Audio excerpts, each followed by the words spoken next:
Santapan Harian Sabtu 28 Februari 2026.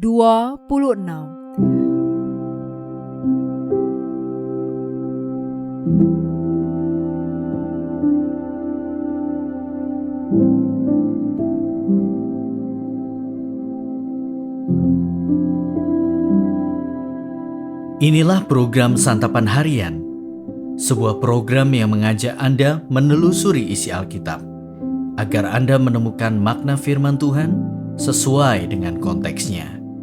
Santapan Harian tertuju bagi Anda yang ingin memiliki kehidupan rohani yang segar, kuat, dan sigap. Hari ini kita akan membaca Yosua pasalnya yang ke-15, ayat 20 hingga ayatnya yang ke-63. Namun sebelumnya, mari kita berdoa. Tuhan Yesus, kami menantikan Engkau. Hanya kepadamu-lah kami meletakkan harapan kami, lebih daripada pengawal mengharapkan pagi. Nyatakanlah firman-Mu saat ini kepada kami yang merindukan-Mu. Di dalam cinta-Mu ya Yesus Kristus, kami berserah. Amin. Yosua 15 ayat 20-63. Inilah milik pusaka suku Yehuda menurut kaumnya, kota-kota suku Yehuda yang paling jauh di tanah Negeb. Dekat perbatasan Edom ialah Kabseel, Eder, Yagur, Kina, Dimona, Adada, Kedes, Hasor, Yitnan, Sif, Telem, Bealot, Hasor Hadata, Keriot Hesron yaitu Hazor, Amam, Sema, Molada, Hasar-Gada, Hesmon, Bet-Pelet, Hasar-Sual, Bersheba, dan semua kota kecilnya.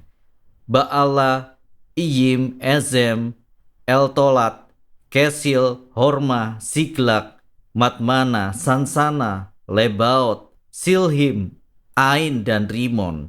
Seluruhnya 29 kota dengan desa-desanya. Di Shevela, Estaol, Zora, Asna, Zanoah, Enganim, Tapuah, Enam, Yarmut, Adulam, Soko, Azeka, Saarim, Aditaim, Gedera, dan Gederotaim, 14 kota dengan desa-desanya. Zenan, Hadasa, Migdalgat, Dilean, Mispa, Yokteel, Lakis, Boskat, Eklon, Kabon, Lahmas, Kitlis, Gederot, Bet-Dagon, Naama, dan Makeda, 16 kota dengan desa-desanya. Libna, Eter, Asan, Yiftah, Asna, Nezib, Kehila, Aksib, dan Maresa, 9 kota dengan desa-desanya. Ekron dengan semua kota kecil dan desanya, mulai dari Ekron sampai ke laut, semua yang dekat Asdod dan desa-desanya. Asdod dengan semua kota kecil dan desa-desanya. Gaza dengan semua kota kecil dan desa-desanya, sampai ke Wadi Mesir, laut besar dan pantainya. Juga di pegunungan, Samir, Yatir, Soko, Dana, Kiryatsana yaitu Debir, Anab, Estemo, Anim, Goshen, Holon, dan Gilo, 11 kota dengan desa-desanya. Arab, Duma, Esan, Yanum, Betapuah, Afeka, Humta, Kiryat Arba yaitu Hebron, dan Sior, 9 kota dengan desa-desanya. Maon, Karmel, Sif, Yuta, Yisrael, Yokdeam, Sanoah, Kain, Gibea, dan Timna, 10 kota dengan desa-desanya. Halhul, Betsur, Gedor, Ma'arat, Bet-Anot, dan Eltekon, 6 kota dengan desa-desanya. Kiryat Baal yaitu Kiryat Yearim dan Raba, 2 kota dengan desa-desanya. Di padang gurun Bet Araba, Midin, Sekaka, Nipsan, kota garam, dan Engedi, 6 kota dengan desa-desanya. Tetapi orang Yebus, penduduk kota Yerusalem, belum dapat dihalau orang Yehuda. Orang Yebus itu masih tinggal bersama orang Yehuda di Yerusalem sampai hari ini.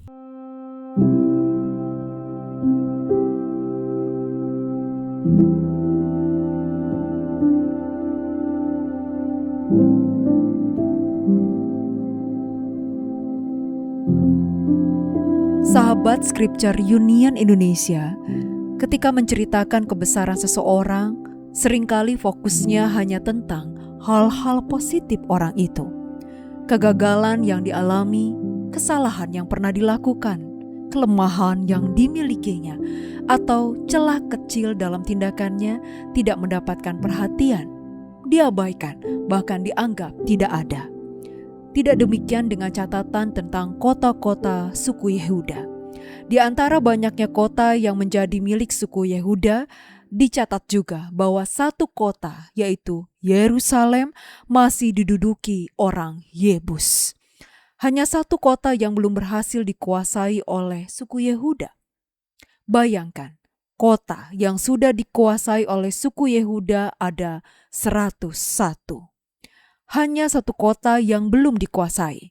Namun itu tidak ada artinya dan sungguh tak sebanding. Kalaupun misalnya satu kota itu tidak dicatat, rasa-rasanya orang tidak terlalu mempermasalahkannya. Namun nyatanya, kekurangan itu tetap dicatat dengan jujur. Cara mencatat secara jujur ini bukan sekedar mengatakan suatu kebenaran, tetapi juga tidak menyembunyikannya. Kesuksesan dicatat, tetapi kegagalan juga tidak disembunyikan. Kita perlu meneladan sikap semacam itu. Bukan hanya tentang mencatat fakta, tetapi juga menerima diri apa adanya. Kekuatan, kelebihan, dan keberhasilan adalah hal yang membanggakan. Namun, kelemahan, kekurangan, dan kegagalan bukanlah aib, melainkan bagian dari hidup. Tidak perlu disembunyikan. Justru dengan jujur mengakuinya, kita menunjukkan bahwa hal-hal negatif tidak mengalahkan kita, tetapi membuat kita lebih kuat untuk bangkit dan berusaha lagi. Sejarah hidup kita perlu dicatat, baik secara harfiah dalam bentuk tulisan atau dalam bentuk ingatan. Namun, catatan itu mesti jujur. Dengan kejujuran itu kita bisa melihat diri kita seutuhnya. Kita tidak hanya dibentuk dari kekuatan, kelebihan, dan keberhasilan. Kita juga dibentuk dari kelemahan, kekurangan, dan kegagalan. Jujur atas catatan hidup membuat kita menghargai hidup yang telah, sedang, dan akan kita jalani. Mari kita berdoa. Allah Maha Kasih, ajar kami untuk selalu menjunjung tinggi kejujuran dalam hidup kami. Berikanlah kami keberanian untuk berkata dan bertindak dengan tulus tanpa ada kepura-puraan. Di dalam kasih Putra Tunggal-Mu, Yesus Kristus, kami memohon. Amin.